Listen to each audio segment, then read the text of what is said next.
Hi guys, welcome back to the channel. Today we have Fourth Wing by Rebecca Yarros. So this is a book that I just recently not just recently got because I got a few months ago. Obviously I uploaded it in October. And this is the final book I'm reading in October as well, so hello.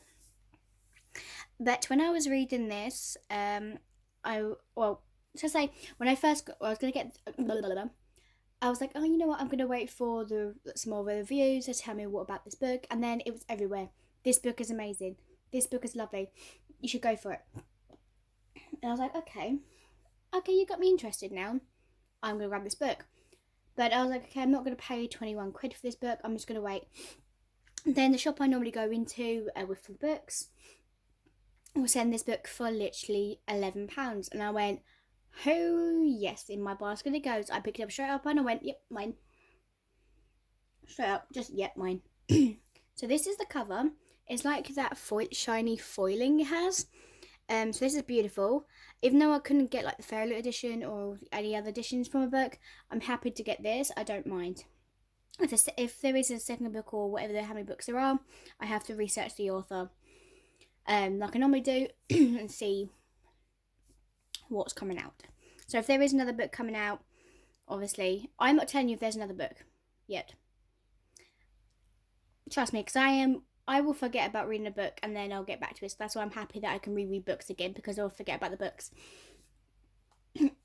So if I do end of this video tell you that there's a second book, then you know that I've written it in my review to tell you guys, because I can't remember what I put in there, but you know. So on the front, it's from Jennifer L. Armourtrout. Brutal games, grumpy dragons, and sizzling sexual tension. So this, when I read the synopsis, which we're going to read it now. So welcome to the brutal and elite world of Bathing College. 20-year-old Violet Snog... I can't say it. You know any of these names? So Saw Regale was supposed to be entered in the scribe quadrant, living a quiet life among books and history. Now the commanding general, her tough-ass Italian mother, has ordered Violet to join the hundreds of candidates striving to become the elite of Never Dragon Riders. So this is straight up just giving me How to Train Dragon vibes. But with sexual tension. Just when you're smaller than everyone else and your body's brittle, death is only a heartbeat away. Because dragons don't bond with fragile humans, they incinerate them.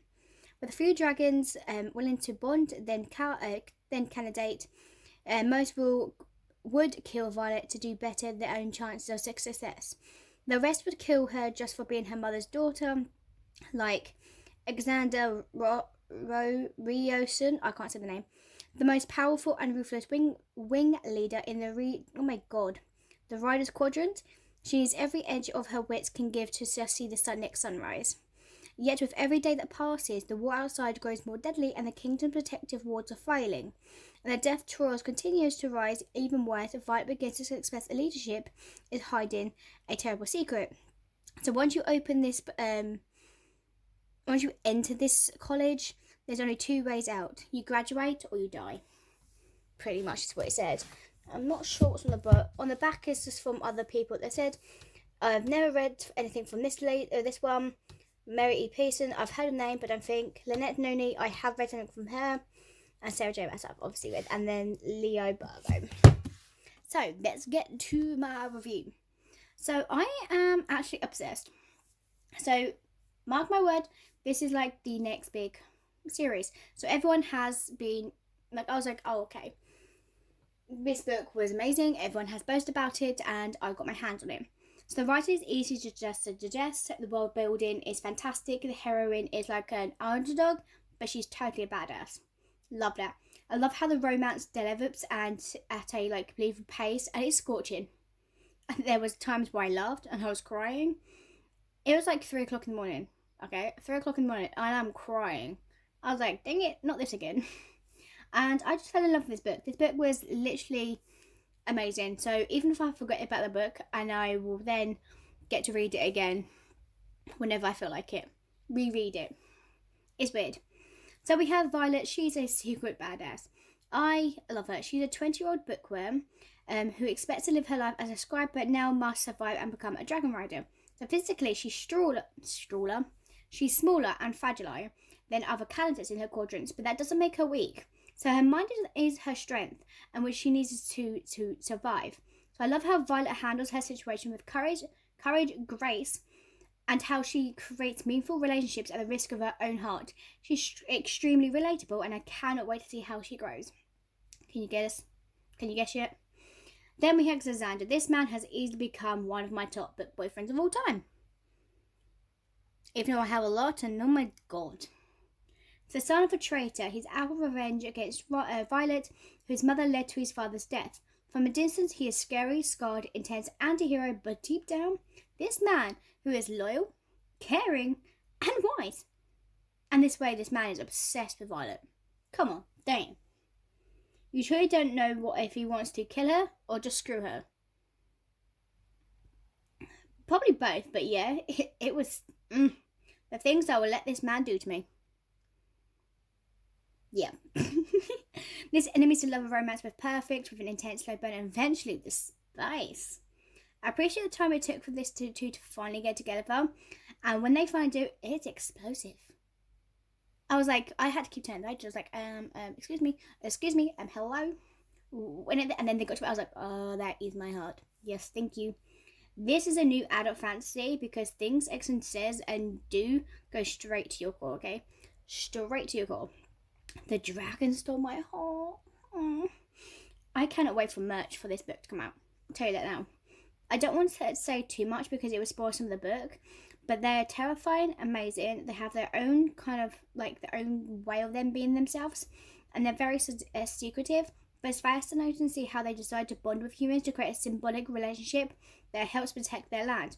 So, can't wait to learn more about them in the next book. Yes, of course there's going to be a next book. Obviously. The found family expects well was done so well. As a dragon rider, you're encouraged not to form strong attachments since most people in this school will either die before becoming riders or later during battle. But Violet goes against this and finds her ride or die, specifically Rhiannon and Liam.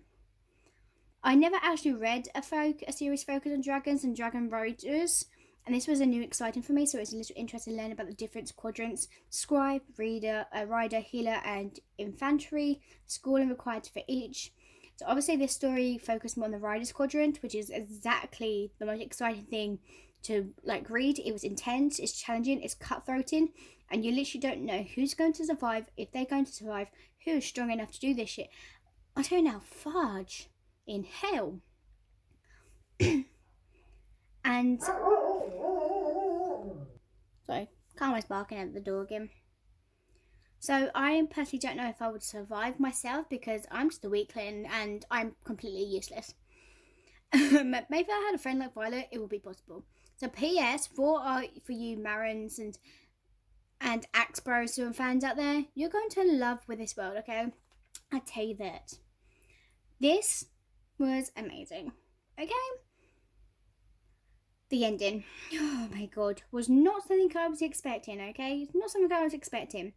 Those last 50 pages were absolutely epic, and it blew my, excuse my language on it, fucking mind, okay? I did not see that ending coming. Okay, normally I can see an ending coming, but that, nope. Just nope. I cried and I left stunned by the last sentence because I literally was like, you mother trucker, okay? You did not just leave me with a hell of a cliffhanger and tell me this. No. So I leave you more shock because I tell you now, this give me, instead of in pain, so don't be afraid of it, it was brutal, but makes me want to make sure I have the next book in my basket. Because I tell you now, the next book is in freaking November, guys. November the 7th, 2023. This year, the second book comes out. I can't wait. Wait, November the 7th. Crap. No, wait. I think November 7th I'm not going to be here. Where'd it go? Oh no, I'm okay. That's a different date. Oh, it's a different book that comes out that day, but that's fine. Okay, so just I tell you here's a few of my favourite quotes I like to say. Fascinating. You look all fragile and unbreakable, but you're really a violent little thing, aren't you? Oh my god. Are you going to die as scribe or live as a rider? Oof. You know what you know to oh my god, what can I read? You want to know why you're still alive? Every day I let you live. I get to convince myself there's no still part of me that's a decent person. She should have killed you in the field, but she's merciful. That's not a flaw I possess. I am the sky and the power of every storm that I have ever been. I am infinity. I'm going to keep you. You're mine, Violet. None of this is worth it without you. And I tell you now, guys, I just found out the theme. The theme. I can't just help to say just. So September's theme that obviously has gone past for September's Fairy Loot, they have this book. They have something featuring this. They have an item that will be featuring the fourth wing. And I can't freaking wait. Yes. Anyway, enough of that. I hope you guys enjoy my review, and I will see you guys next time. Peace.